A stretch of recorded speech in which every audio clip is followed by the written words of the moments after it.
사도 바울은 골로새 성도들에게 편지를 통하여서 그들이 에바브라를 통해 복음을 듣고 지금까지 신앙생활을 하고 있는 것에 대해서 칭찬합니다. 그리고 칭찬과 함께 계속해서 지금처럼 바른 믿음의 신앙생활을 할 것을 간구하죠. 골로새 교회 안팎에 전해지는 거짓 교사의 유혹에 너희들은 넘어가지 말고 하나님의 말씀을 온전히 믿고, 너희가 지금 믿고 있는 것이 올바르고 바른 것이니 그것을 믿고 유혹받지 말고 날마다 하나님 말씀 가운데 기도함으로 성장해가는 제자의 삶을 살기를 권면합니다. 그리고 오늘 본문 4장 2절에서 6절 말씀에서는 편지의 마지막 장입니다. 골로새서 4장이 마지막 장인데요. 골로새 성도들을 향한 유언과도 같은 마지막 당부와 권면을 하고 있습니다. 성도님들 혹시 유언장을 작성해 보셨거나 유언장을 보신 분이 계신가요? 유언장에는 어떤 말을 남기고 싶으신가요? 지금 살고 있는 아파트는 첫째에게, 또 시골에 있는 땅은 둘째에게 나눠주길 바란다라고 적으실 건가요? 물론 그것도 너무 중요한 말이죠. 중요하지만 가장 해주고 싶은 말, 내가 죽기 직전에 마지막으로 내 사랑하는 가족들, 주변 사람들에게 마지막으로 정말 해주고 싶은 말, 당부하고 싶은 말이 무엇일까요? 그것을 아마 적을 것입니다. 우리가 잘 알고 있는 어거스틴은 어머니의 기도로 회심한 사람입니다. 그래서 하나님께 돌아온 인물인데요. 어거스틴이 고향을 떠나 이탈리아에 머물고 있을 때 그의 어머니 모니카는 열병에 걸려서 사경을 헤매고 있었습니다. 잠시 정신을 잃었다가 잠시 깨어났을 때 남긴 유언은 이러합니다. 내 몸을 어디에 묻어도 좋다. 그러나 너희에게 부탁한다. 아들 2명이 있었는데 너희에게 부탁한다. 너희들이 어디에 있든 주의 제단에서 나를 기억해 주기를 바란다. 이 유언은 내가 이 땅에서 이 땅을 떠나면서 나는 어디에 묻히든지 그건 중요하지 않다. 왜 더 중요한 것이 있기 때문이죠. 그것은 무엇이냐면 구원의 은혜로 하나님 나라에 들어가게 되었다는 것. 그 사실이 나한테는 너무나 기쁨이고 중요한 것이다. 그래서 너희들도 그것을 기억하길 바란다. 그렇게 말하면서 마지막 유언을 남깁니다. 당시 이단에 빠져 있고 신앙의 회의를 느꼈던 어거스틴은 이 유언에 따라서 믿음 안에서 하나님을 만나게 됩니다. 또 하나님 안에서 열심히 신앙생활을 하게 되고 천국에 있을 어머니를 다시 만날 것을 기억하면서 이 땅에서 정말 위대한 업적들을 많이 남기고 위대한 신앙의 교부가 되는 것을 우리는 알 수 있습니다. 유언은 이 땅에 남아서 살아가는 그들에게는 평생 기억하면서 살아가는 힘이 됩니다. 그래서 그만큼 중요하고 진심이 담겨 있습니다. 오늘 본문은 골로새 성도들을 향한 사도 바울의 마지막 말이자 유언과도 같은 말입니다. 물론 사도 바울은 당장 죽진 않지만 골로새 성도들을 향해서 마지막으로 어쩌면 다시 만날 수 없는 그런 상황이 있을 수도 있으니까 마지막으로 너희들에게 권면하고 유언과도 같은 그런 진실된 마지막 말을 합니다. 사도 바울은 이 부탁 권면의 말을 전하면서 골로새 교인들이 또한 그렇게 살아주길 바랍니다. 그렇게 바라면서 남기는 말이 있는데요. 2가지로 요약해서 볼 수 있습니다. 사도 바울이 골로새 교인들에게 유언과도 같이 한 말은 첫 번째 당부는 바로 기도하라입니다. 기도를 계속하라, 멈추지 말라입니다. 2절 말씀입니다. 기도를 계속하고 기도에 감사함으로 깨어 있으라. 기도를 계속하고 기도에 감사함으로 깨어 있으라. 2절 앞부분에 기도를 계속하고라는 말을 그 원어로 보면 기도, 그것에 전념하라라고 해석할 수 있습니다. 기도를 계속하고라는 말보다 뭔가 그 의미가 깊이 다가오는 것 같지 않습니까? 기도, 그것에 전념하라. 기도에 전념하라. 전념하다는 말은 잘 아시겠지만 진지하게 노력해서 무엇인가를 계속하거나 끈질기게 반복하는 것을 말합니다. 그리고 어떤 일에 열심을 내고 열중하는 것을 말하죠. 즉 기도에 전념하라는 말은 기도를 지속적으로 끈기 있게 집중하여서 하라는 의미죠. 어떤 날은 기도를 열심히 하고 어떤 날은 하지 않아도 되는 그런 것이 아닙니다. 수련회 가서 일주일 동안 열심히 금식하면서 기도했어요. 그래서 나는 무언가 하나님과 특별한 은혜를 경험한 사람이에요. 그리고 그 다음 주부터 한 3주간은 또 기도를 하지 않아요. 이런 것을 말하는 것이 아닙니다. 데살로니가전서 5장 17절입니다. 함께 읽겠습니다. 시작. 쉬지 말고 기도하라. 쉬지 말고 기도하라. 우리가 살아가는데 가장 중요한 것은 무엇입니까? 가장 기본적이고 중요한 것은 뭐죠? 숨을 쉬는 것입니다. 우리가 의식하지 않아도 가장 중요한 것은 숨을 쉬는 것이죠. 이와 같이 영적인 존재된 우리들에게는 기도를 통해 영적인 호흡을 하게 됩니다. 숨쉬기를 1분 정도만 하지 않으면 우리는 어떻게 되죠? 매우 고통스럽고 힘들고 숨을 가쁘게 치게 됩니다. 이것처럼 영적인 호흡인 기도를 우리는 멈춰서는 안 됩니다. 지속해서 기도하라고 바울은 지금 당부합니다. 기도는 하나님과 영적인 소통, 대화입니다. 기도는 우리의 영적 생활의 중요한 부분이며 하나님과의 지속적인 교제를 하기 위해서 우리는 반드시 기도 생활을 해야 합니다. 단순히 의무로 하는 것이 아니라 하나님과의 깊은 교제를 유지하는 방법이 바로 기도이죠. 기도를 한다는 것은 내 삶의 주인이 주님이심을 날마다 고백하는 것이고 그 주인이신 주님께서 내 삶을 인도해 달라고 그렇게 하나님께 인도하심을 구하는 것이 바로 기도입니다. 우리는 기도를 통해서 하나님과의 깊은 관계를 맺게 되고 우리의 뜻이 아닌 하나님의 뜻을 구하고 하나님의 인도하심과 계획을 알게 되는 큰 은혜를 우리는 삶 가운데 경험하게 됩니다. 사도행전 1장 14절입니다. 우리 함께 다 같이 읽겠습니다. 시작. 여자들과 예수의 어머니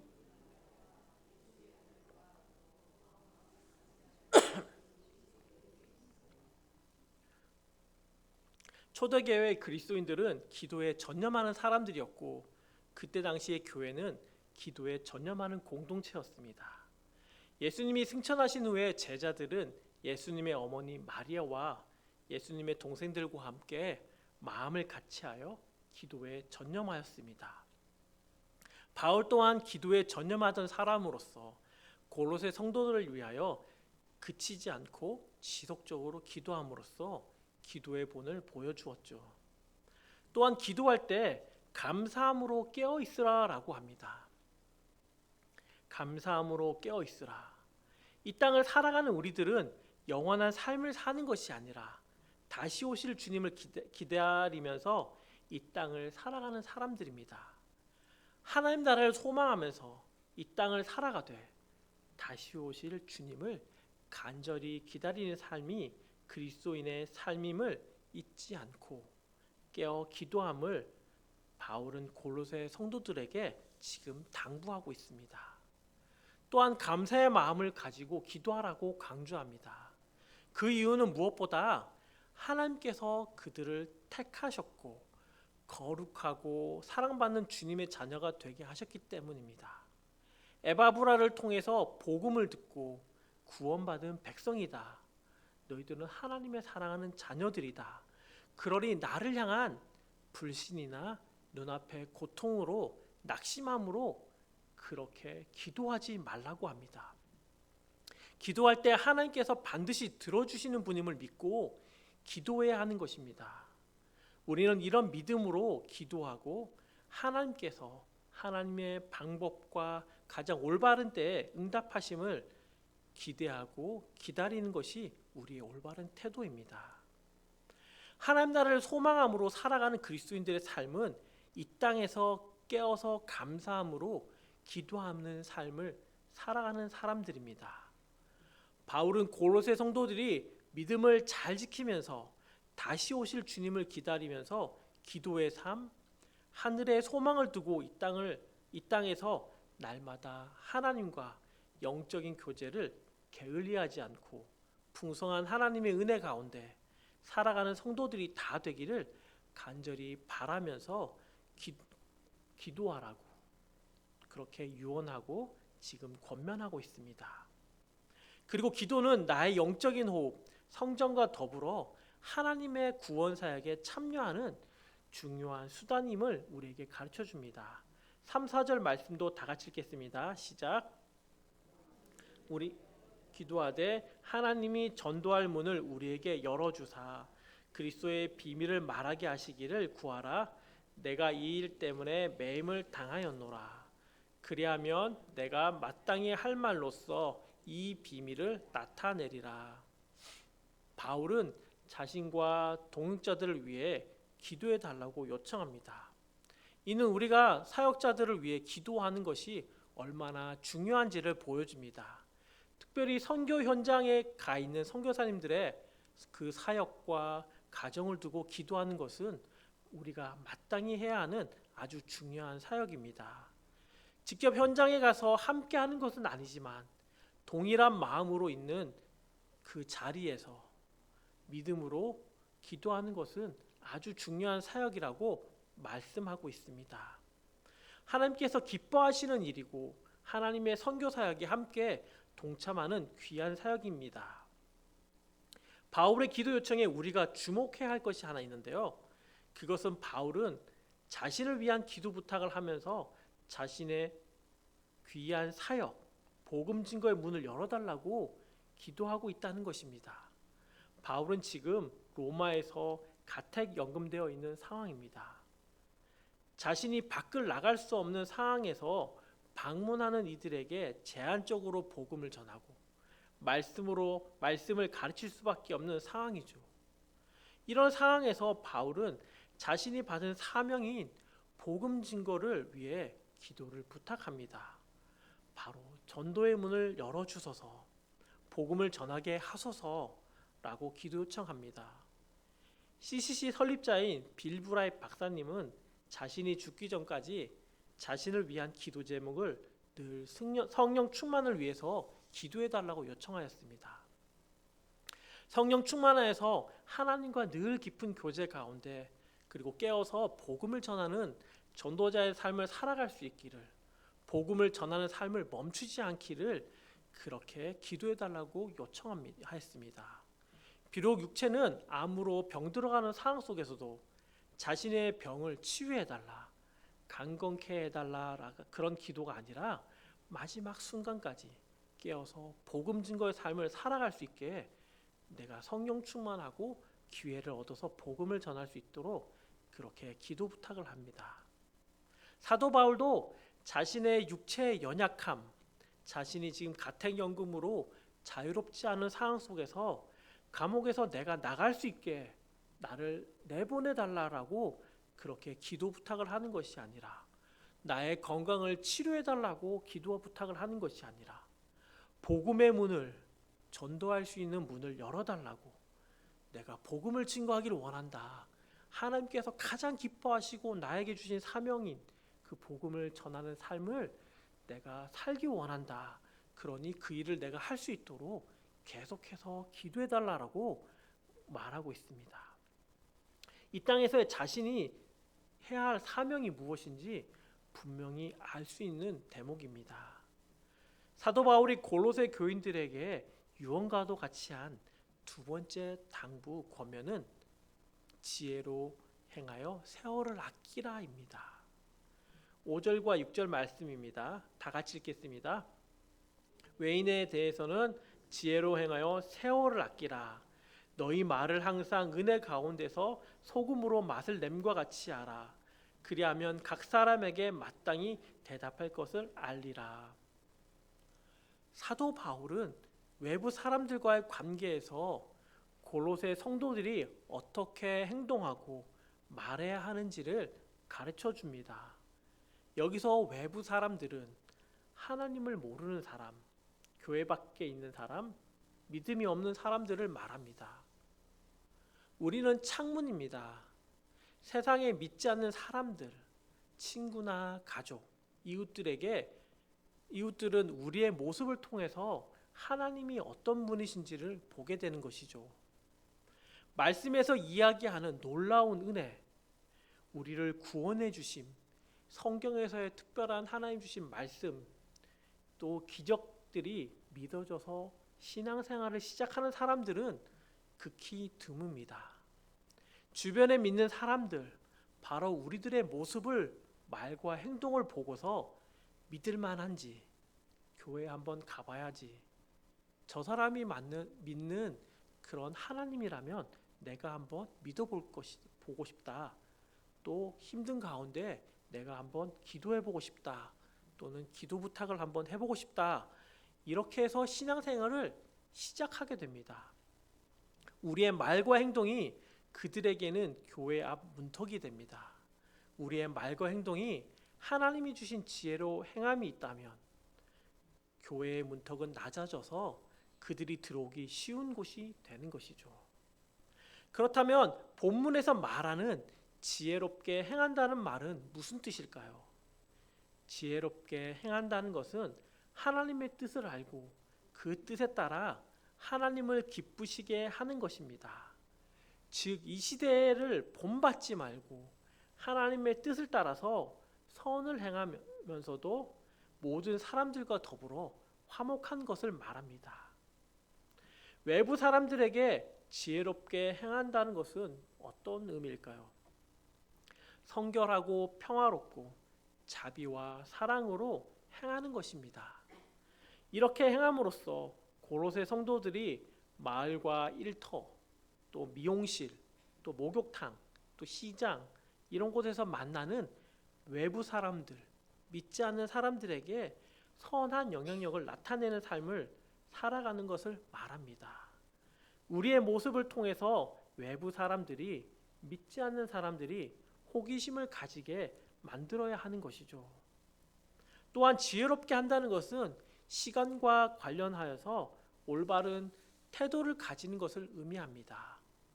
모든 사람에게 시간은 동일하며 누구에게나 소중한 것입니다. 시간을 헛되이 흘려 보내지 말고 모든 노력을 다하여 기회를 선용해야 합니다.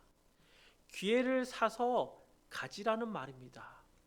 빨리 흘러가는 기회를 노력과 희생으로 그것을 사서 내 것으로 만들라는 의미죠. 모든 기회를 붙잡아서 내 것으로 만드는 것입니다. 모든 시간은 하나님께서 주심을 기억하고 믿음의 식구들 뿐만이 아니라 믿지 않는 외부 사람들에게도 선한 일을 하여 기회를 가지도록 해야 하는 것입니다. 믿는 우리들은 불신자들을 상대하는 시간들, 즉 미용실, 시장, 은행, 목욕탕 등에서 또 여러 곳에서 만나는 불신자들과의 만남을 의미 없이 흘려보내지 말고 그 시간을 지혜롭게 행하면, 즉 그 시간에 하나님의 사랑을 증거한다면 그것이 세월을 아끼는 것이고 그들을 주님께로 인도하는 것이라는 사실을 기억하라는 것이죠. 사도 바울은 6절에서 마지막으로 너희 말을 항상 은혜 가운데서 소금과 같이 고르게 같이 하라라고 말합니다. 그렇게 우리에게 당부하죠. 외부 사람들에게 자신이 하나님께서 받은 은혜를 나누어 주듯이 친절하고 사랑으로 감사함을 드러내라는 말입니다. 우리는 교회 안에서 하나님의 말씀에 받은 은혜들을 잘 나눕니다. 교제하면서 나누고, 또 어려운 성도들이 있다면 다가가서 기도해주고 위로와 도움을 주고 합니다. 또 성경부 모임에서 오늘 들었던 담임 목사님의 설교 말씀을 나누기도 하고 그것에 받은 은혜들, 또 어려움들, 또 적용점들을 함께 나누고 또 기도해주고 서로 위로해주기를 잘합니다. 교회 안에서 그런 것들은 하나님의 사랑이 가득하여 계속해서 우리 안에 일어나기를 간절히 축원합니다. 그런데 우리는 여기서 머물러서는 안 됩니다. 교회 안에서 이런 성도의 아름다운 교제, 기도와 사랑과 서로를 돌보는 것은 너무 중요하고 좋지만 이것에 머물러서는 안 되는 것이죠. 더 나아가서 우리가 해야 될 것은 비록 믿지 않는 사람이지만 그래서 조금은 거칠고 다가가기가 어렵고 대화가 좀 잘 안 되는 그런 사람들이지만 우리가 하나님께 받은 사랑과 말씀을 통해 다짐한 또한 결단들을 그들에게 사랑으로 표현해야 합니다. 세계관이 다르기 때문에 가치가 다르기 때문에 대화하는 데는 한계가 분명히 있습니다. 그렇지만 반대로 뒤집어 보면 그들도 믿는 우리들을 볼 때 이해가 안 되고 이상하게 여깁니다.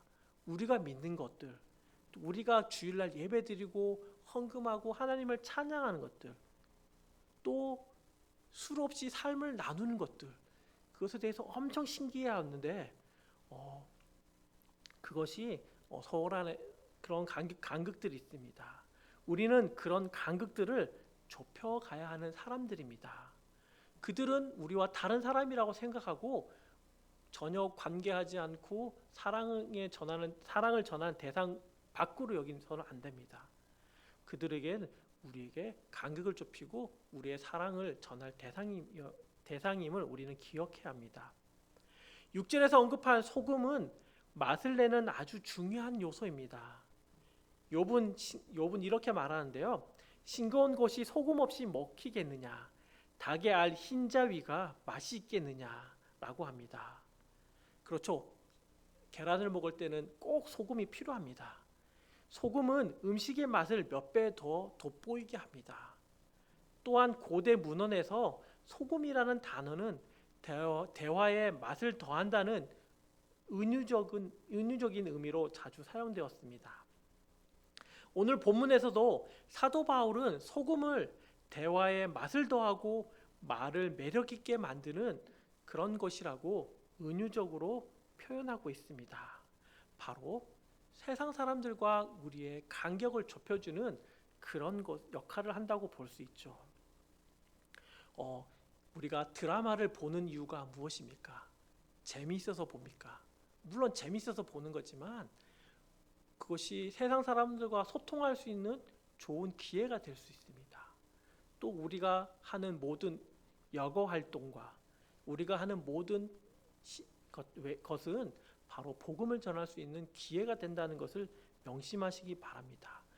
우리가 또 너무 거룩하고 너무 하나님을 예배하고 기도 생활만 한다고 해서 드라마도 안 보고 여가 생활도 안 하고 365일 기도만 하고 말씀만 보고 한다면 이 간격을 좁혀가기가 어렵겠죠.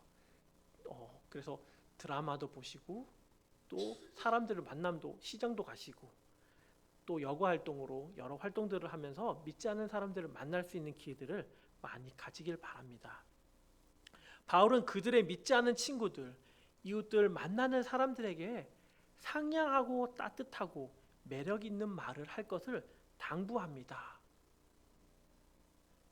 사도 바울은 자신의 마지막 유언과도 같은 말을 남기는데 바로 지속적으로 기도에 전념하라고 합니다.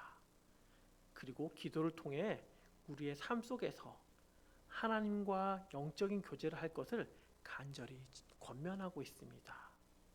이는 우리가 이 땅이 아닌 하나님 나라를 소망하는 삶을 살아가는 그리스도인임을 고백함과 동시에 우리의 삶의 주인이 하나님을 선포하는 것입니다. 하나님이 나의 구원자, 나의 하나님 예수님임을 고백하며 나의 주인임을 고백하며 살아가는 것이 바로 기도인 것입니다. 우리의 신앙생활을 하는 것 가운데 기도를 빼면 큰 문제가 생겨나야 합니다. 기도 없이 우리는 온전한 신앙생활을 할 수가 없습니다. 서두에 얘기했듯이 영적인 호흡은 바로 기도를 통해서 하게 됩니다. 기도를 하지 않는다는 것은 우리가 영적으로 죽은 상태이고 어쩌면 하나님과 평생 함께 할 수 있는 교제를 하지 못하는 그런 상태에 있는 사람들입니다. 그래서 우리는 깨어서 기도함으로써 날마다 하나님 주시는 은혜가 무엇인지, 하나님이 나를 향한 계획하심이 무엇인지를 우리는 분명히 알고 나아가야 합니다. 또한 우리의 신앙이 교회 안에 머물러 있지 말고 하나님과 교제 속에서 또 말씀 속에서 누리는 은혜와 감사의 고백들을 믿지 않는 사람들에게도 동일하게 표현하는 삶을 살라고 바울은 권면합니다. 우리의 말과 행동으로 복음을 전하는 예수님의 제자다운 삶을 살아가라고, 그렇게 살라고 당부합니다. 유언은 이 땅을 살아가는 이들이 살아가는데 큰 위로임과 동시에 살아가는 동안에 가지게 되는 다짐, 각오, 그런 것이 유언이 됩니다. 오늘 사도 바울의 유언과도 같은 말인 하나님과 동행하면서 지속적으로 기도에 전념하라. 그리고 감사함으로 깨어서 기도하라. 그것을 우리는 기억하면 좋겠습니다. 그리고 하나님께 받은 은혜와 사랑을 우리 공동체 안에서만 머물러 있는 것이 아니라 믿지 않는 이들에게도, 내가 만나는 주변의 사람들에게도 복음을 전하는 우리의 말과 행동, 삶을 살아가도록 다짐하는 우리 모든 성도님들이 다 되시기를 간절히 축원합니다. 이 시간 함께 기도하겠습니다. 사랑하는 하나님, 감사합니다. 하나님, 사도 바울을 통해서 하나님 마지막 유언과도 같은 당부의 두 가지를 우리가 말씀을 보았습니다. 하나님, 지속적으로 기도하는 우리의 삶이 될 수 있도록 주님 인도하여 주십시오. 우리의 주인이 하나님임을 고백하며, 우리의 인도자 되신 분이 하나님임을 고백하며 우리가 기도하는 삶을 살아갈 수 있도록 도와주시고, 이 기도로 하나님의 귀한 사역에 선교 사역과 하나님의 사역들을 감당하는 그런 사역자들을 돕는 그런 귀한 사역임을 우리가 기억하며 우리가 계속해서 기도하는 생활을 끊임없이 할 수 있도록 도와주십시오. 또한 하나님, 믿지 않는 사람들에게 하나님의 복음을 전할 수 있는 말과 행동, 삶이 될 수 있도록 우리의 모든 삶과 우리의 모든 생각들을 주님께서 지켜주시기를 간절히 기도합니다. 주님 감사합니다. 이 모든 말씀 예수님의 이름으로 기도합니다.